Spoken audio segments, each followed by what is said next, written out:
Lynette wrote to us. She's also a resident of the Commonwealth of Pennsylvania. She said, I'm a single mom of 3 girls. Although my 2 older girls are out of the home, they and I struggle. I work full time, but it's not enough to get by. Without the help of SNAP and Section 8, I would not be able to afford anything. I sacrifice every day so my daughters can have food and a place to come home and call home. I get $124 a month in food stamps.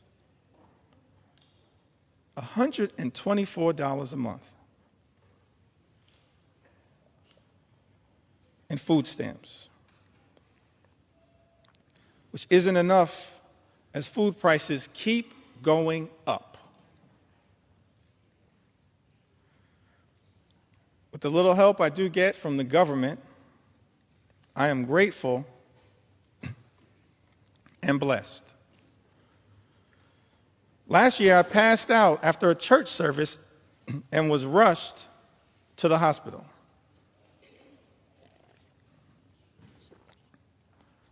I didn't have any insurance at this time, but I was treated. However, I could not pay back the services that I received, and I still need treatments. I have been choosing to pay for rent and food, but I have these bills and other appointments that I need to go to but don't have the extra money, and I don't qualify for Medicare, don't make enough to get insurance on the marketplace for insurance. Lynette, without the help of SNAP and Section 8, I would not be able to afford anything.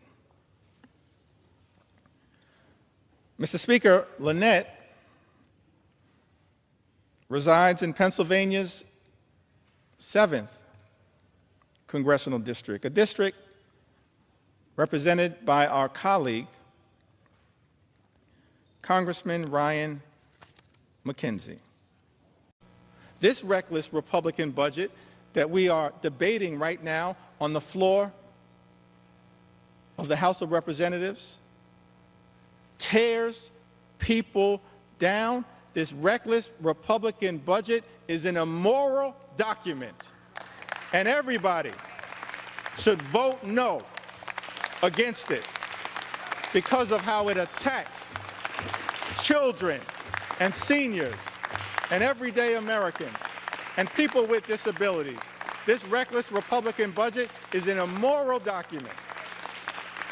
And that is why I stand here on the floor of the House of Representatives with my colleagues in the House Democratic Caucus to stand up and push back against it with everything we have on behalf of the American people.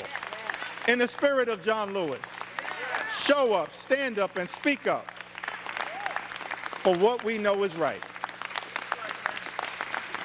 It's an immoral document that we're debating right now on the House of Representatives. Sir, what I don't understand is you had a view that was negative about this bill yesterday. Is there something different about the bill today? Yeah, it is. We met with President Trump, and you know, he did a masterful job of laying out how we could improve it, how he could use, as his chief executive office, use things to make the bill better. So there are big distinctions between. I guess what I'm trying to understand is, The bill that was sent from the Senate back to you is fundamentally different from yesterday to today? Because then the Senate would have to... It's fundamentally different. No, it's, we accepted the bill as is. What's different is President Trump is going to use his powers to, like on the subsidies, to make sure that a lot of these subsidies won't remain in effect, you know, from here on out. And it sounds to me in some way that you were saying that the president persuaded you by saying that he is going to some degree, override some of the provisions in the bill. Is that right? No, he's not going to override it. He's going to, on the permitting, he's going to drive a hard bargain on the permitting. He's going to have accountability is the best way to describe it. And he assured us he was going to do that. And I think some executive orders you'll see come down the pipe, which will be good.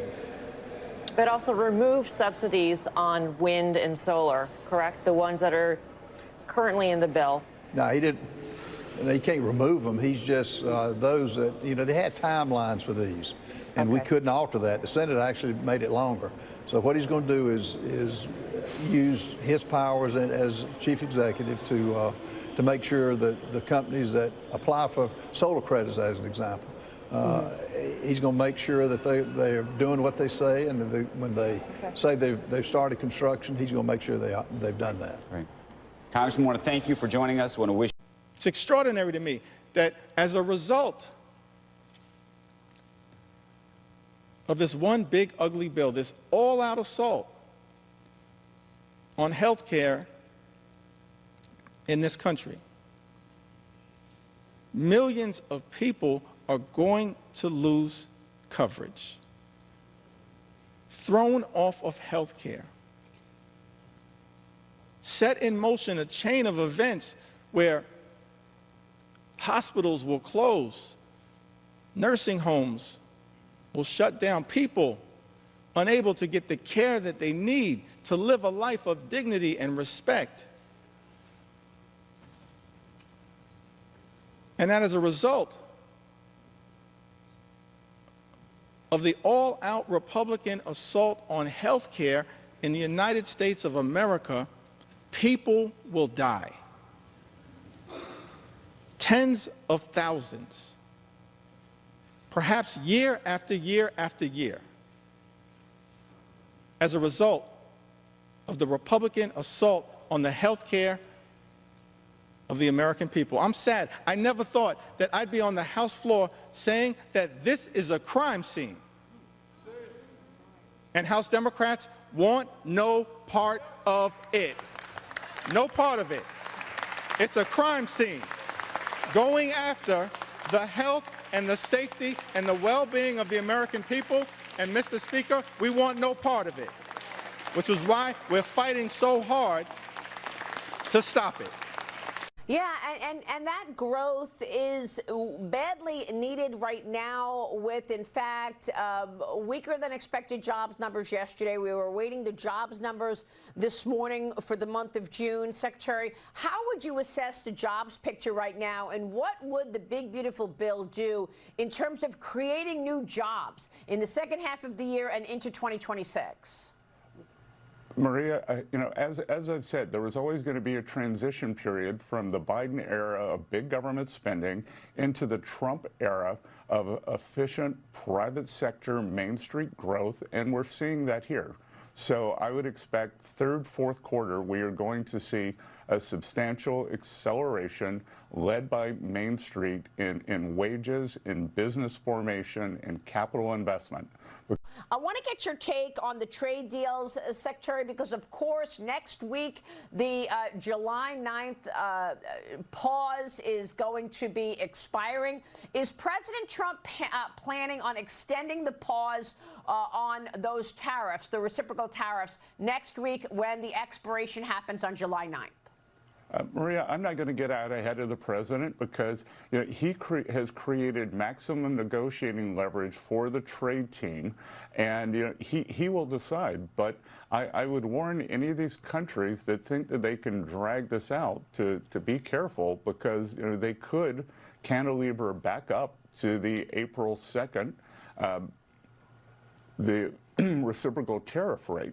But I would expect that we will see a flurry of deals announced over the next few days. There are some deals that are in process, and we'll see. But that's all going to be up to President Trump. Yeah, I mean, The uncertainty goes away, and we're really set up for a fantastic second half of the year. That's my view. Whatever the numbers show today, that's just fear.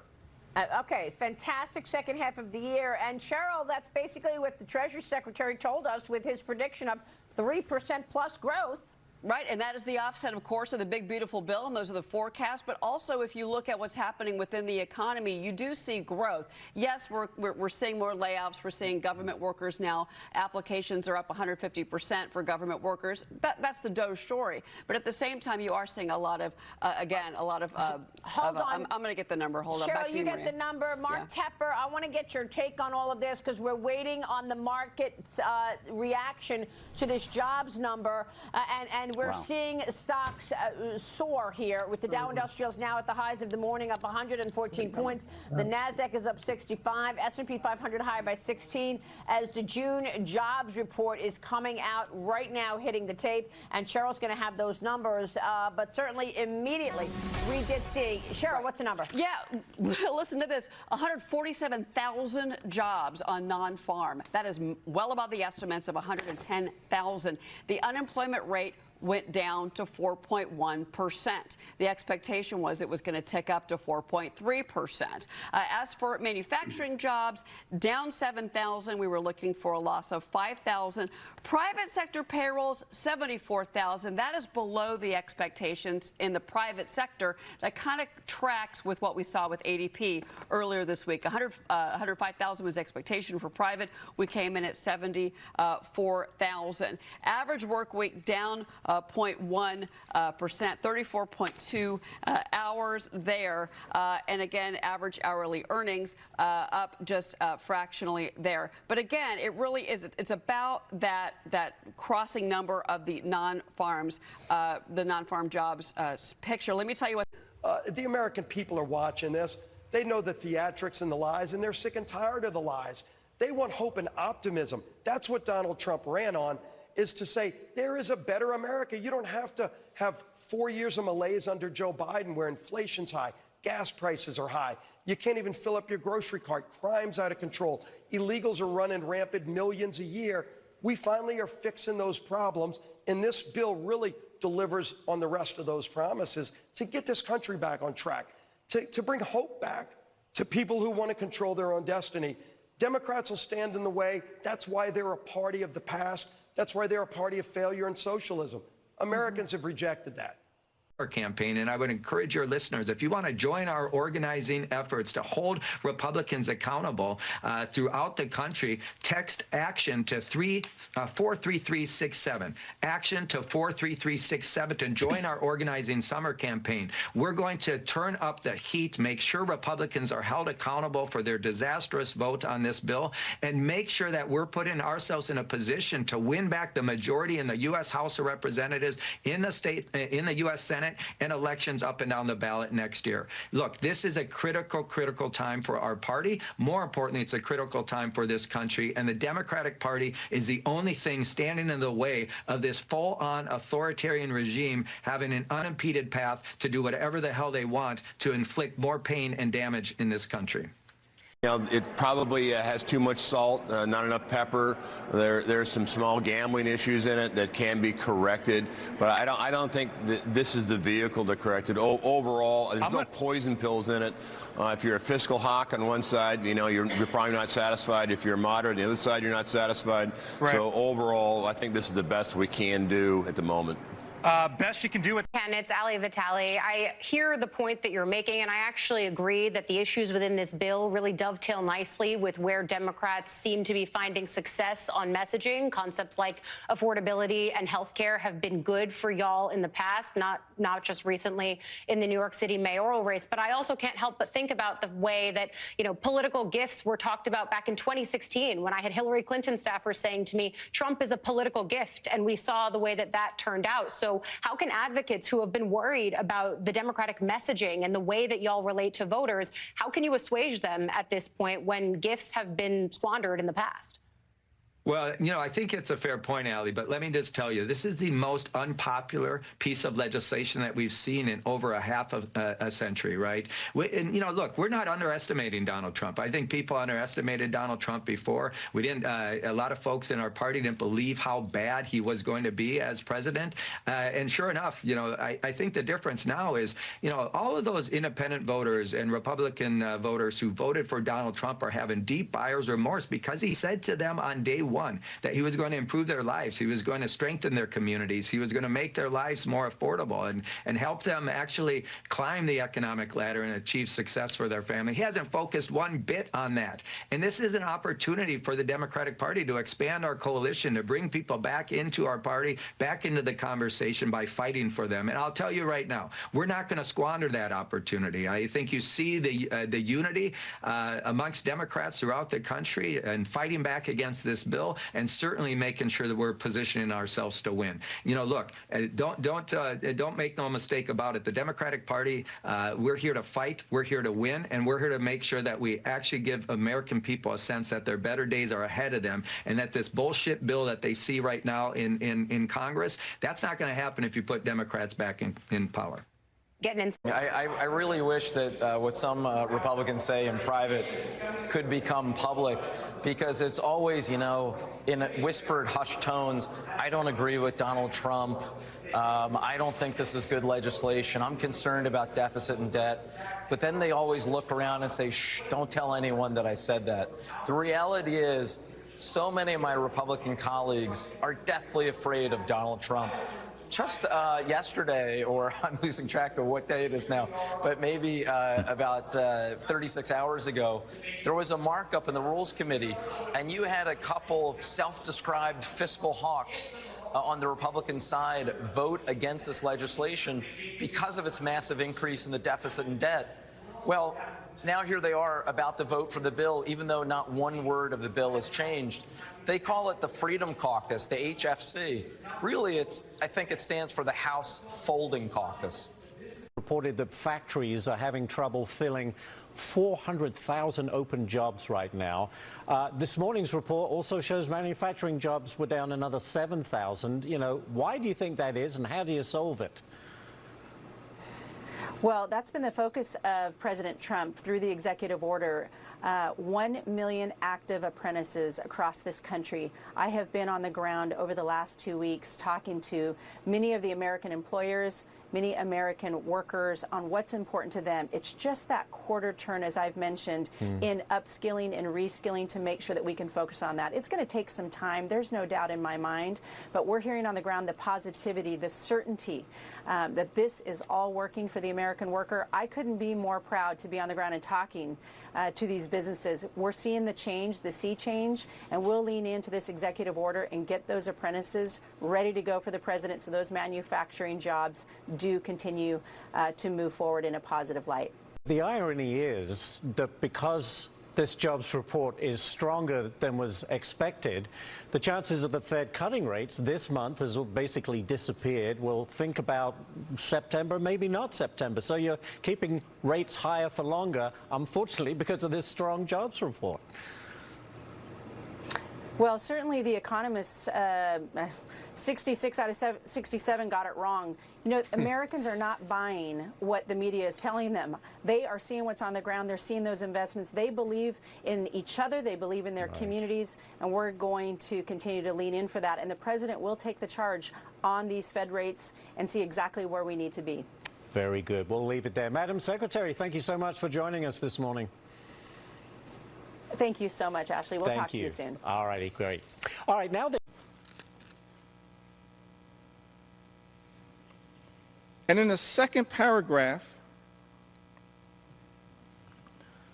of this letter dated April 14th, 2025,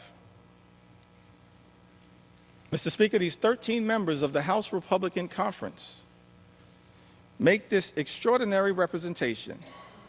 It says, however, we cannot and will not support a final reconciliation bill that includes any reduction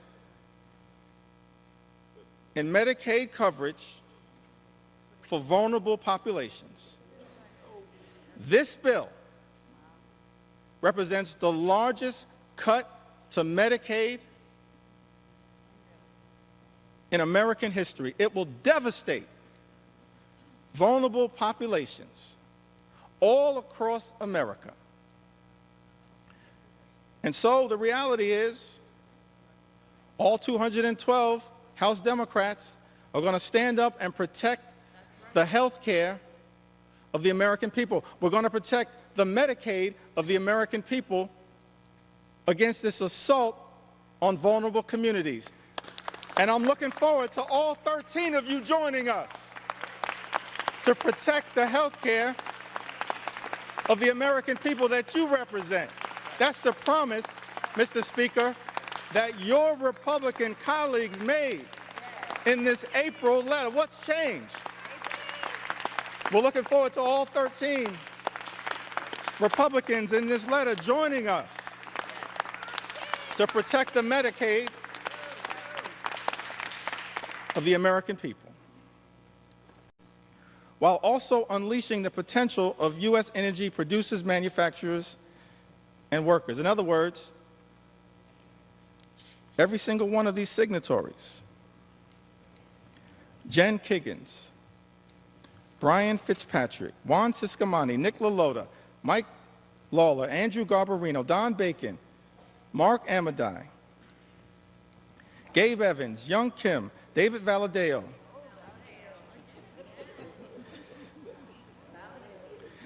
Rob Bresnahan, and Thomas H. Kane, Jr. Every single one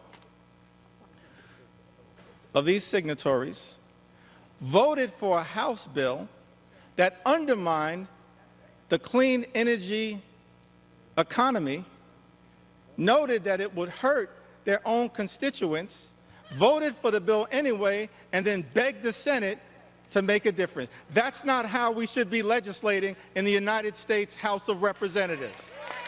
That's not how you legislate, particularly when every single House Democrat voted against the bill.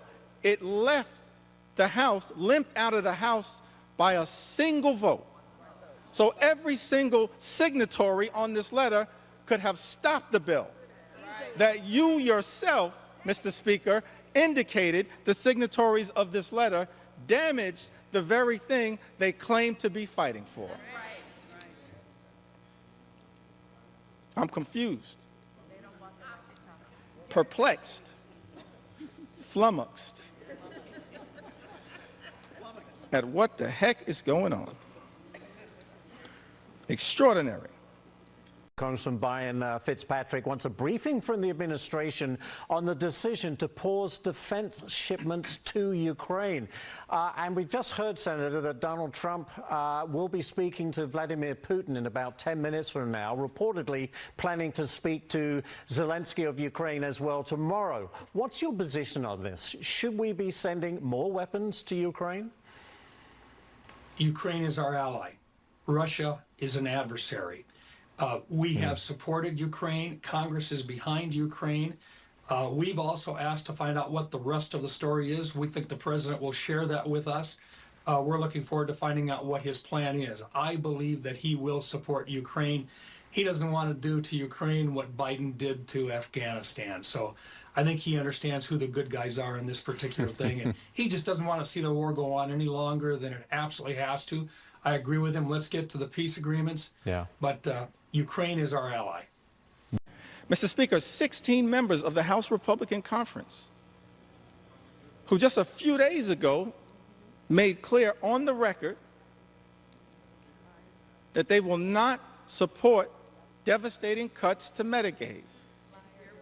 16 members. All we need, Mr. Speaker, are 4 Republicans from this group to join us, and we can stop these devastating cuts to Medicaid. Join us. Join us. Join us. We welcome you with open arms into the warm embrace of members of Congress who are here to protect the health care of the American people. Just 4 y'all, we welcome you with open arms into the warm embrace of members of Congress determined to protect the health care of the American people. All we need are 4. And so many of y'all are on record. 3:28 in the morning, this debate took to the House floor, maybe an hour and a half after that. And we still have a lot to say.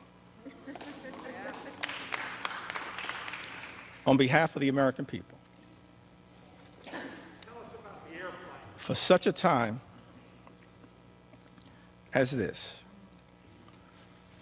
every single one of us have an opportunity to stand up for what is right here in the United States of America. Talk about Medicaid because we are eliminating the waste, fraud, and abuse in Medicaid. We want this program to be there for constituents like mine, like Emmeline and Parker, disabled children who need access to these benefits. They shouldn't be going to a 29-year-old guy who's living in his mom's basement choosing not to work. These benefits will be preserved thanks to the work of President Trump and Republicans. We're continuing to stand up for hardworking families. Yeah, I think Medicaid was the biggest cause of fear for Americans across the country. Have the votes necessary to pass this bill after several holdouts flipped following a meeting with President Trump. Are they getting behind this bill now because of pressure from President Trump or because it's best for Americans? Well, I think both. I think what those holdouts were doing was exactly what we were all doing. We are advocating for our districts, right? We live in a republic. We all advocate for our districts, and our districts at times are very different and very diverse. So I think we all got together. We all wanted to get to a yes, and then last night, I think, what was it, 3 in the morning, after having several conversations with each other and the president, we've concluded that this is the best, most conservative bill that we can put on the floor to pass for the American people, and hopefully we're going to get that done soon. Well, what do you say to your governor and fellow Michiganders who may lose their health insurance as a result of this bill? Yeah, what I say is don't let the facts get in the way of a good story, Gretchen.